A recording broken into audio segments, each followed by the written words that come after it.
Delarite, my MVVs, welcome. Delarite, wahala no dey gree finish for the palace of the Ooni of Ife. Oh, it is not a small something that we are hearing right now. They say the palace walls tremble with whisper, the air thick with tension as the revolution broke like a thunderclap. Ooni of Ife had actually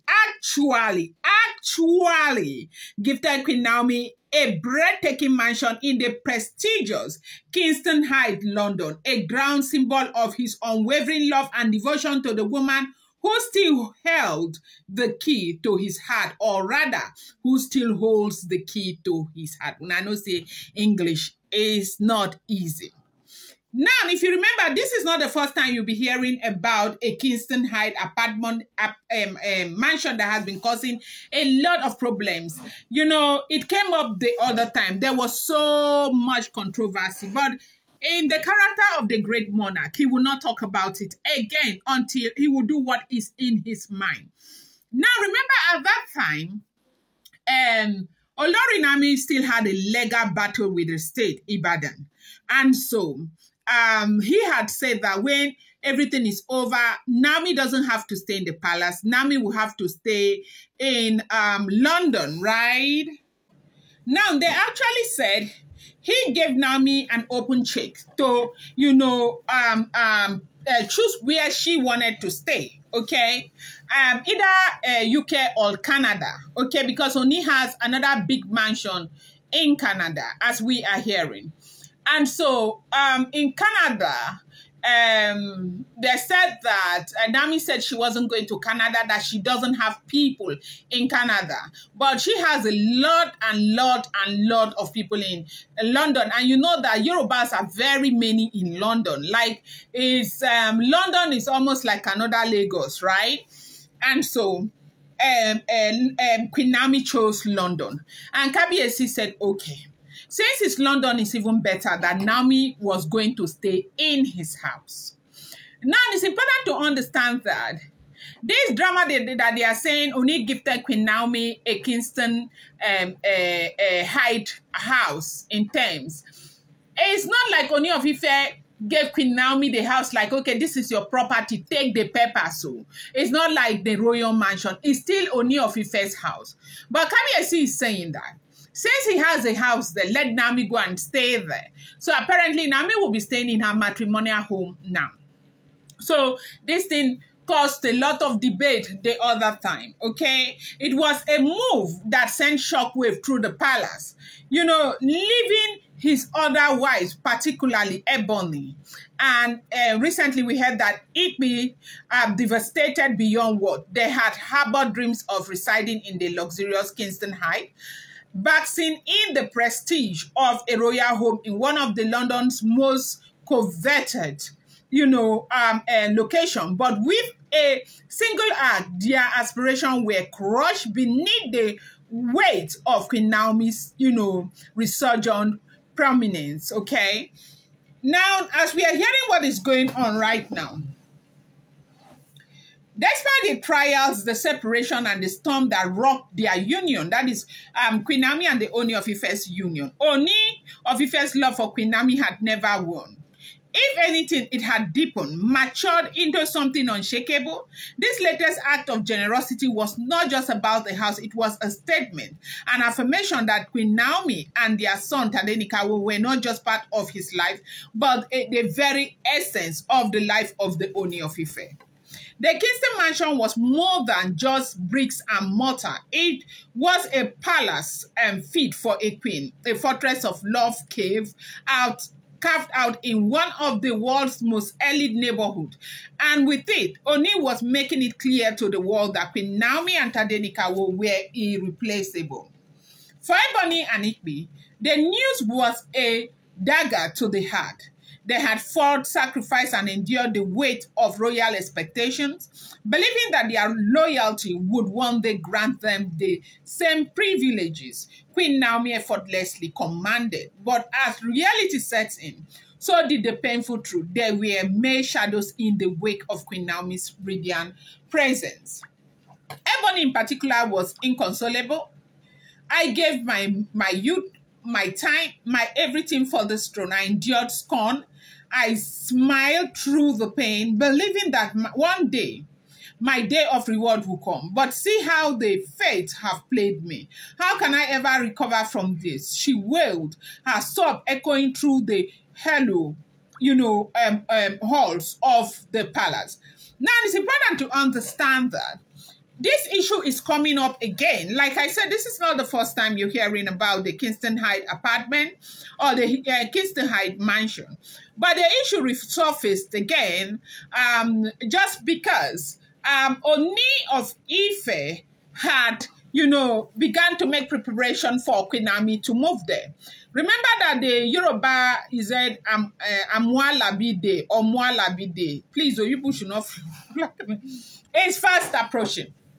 And after that, Queen Naomi and their rituals are going very fast, with Iyanifa determined to complete everything before she goes.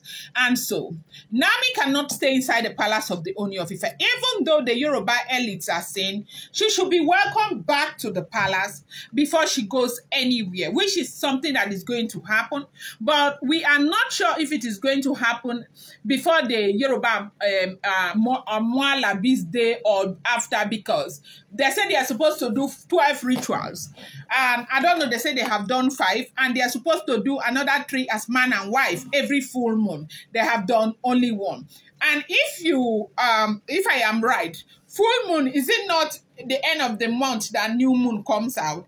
So it means that 2 months, if they do it every month, they will finish the other 2 rituals as man and wife before they can be seen in public together. But if they jump months, it might still take some time. So now, because God helped us, Olori Naomi's legal battle is over. They handed over her passport. As we are speaking right now, they said they finally handed over the passport to her. You remember, it was because of the fact that they still held that passport that Kabiyesi still had to go to press on for Queen Naomi's diplomatic passport. So now, as we are hearing, if the information is correct, so because the legal battle is over, that is the reason why this issue of Kingston Heights apartment came, up again.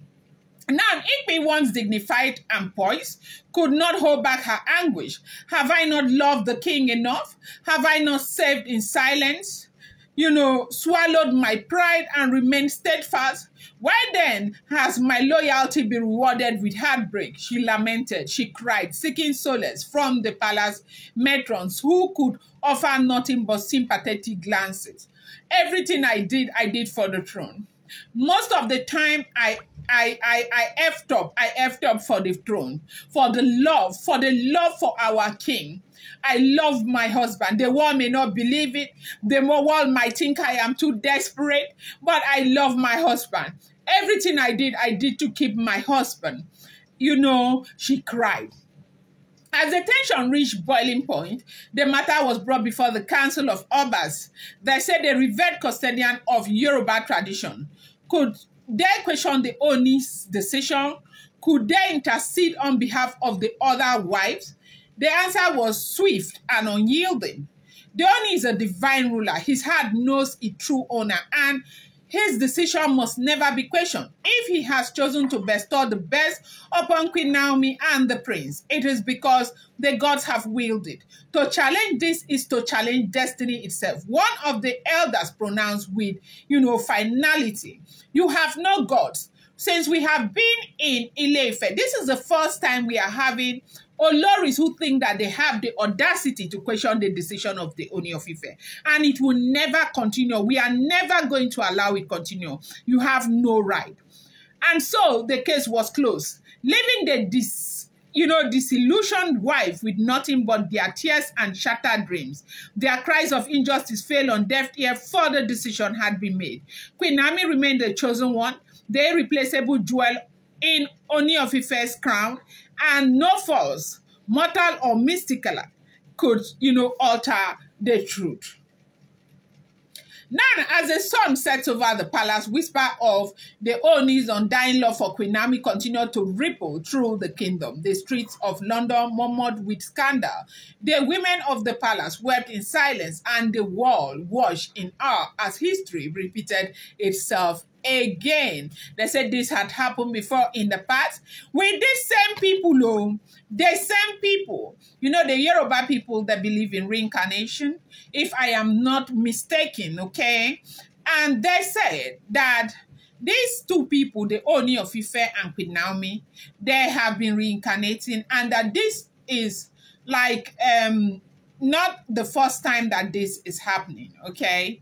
And so that this, you know, is something that has always been there in the other world, and they are coming back again, and they have never been able to separate them. And this is not going to be the first time that people will be able to separate them. I'm going to bring you more update. Do not forget that, you know, these are all alleged, rumored, unverifiable information making the rounds on social media and should not be seen as fact. I love you guys. Thank you.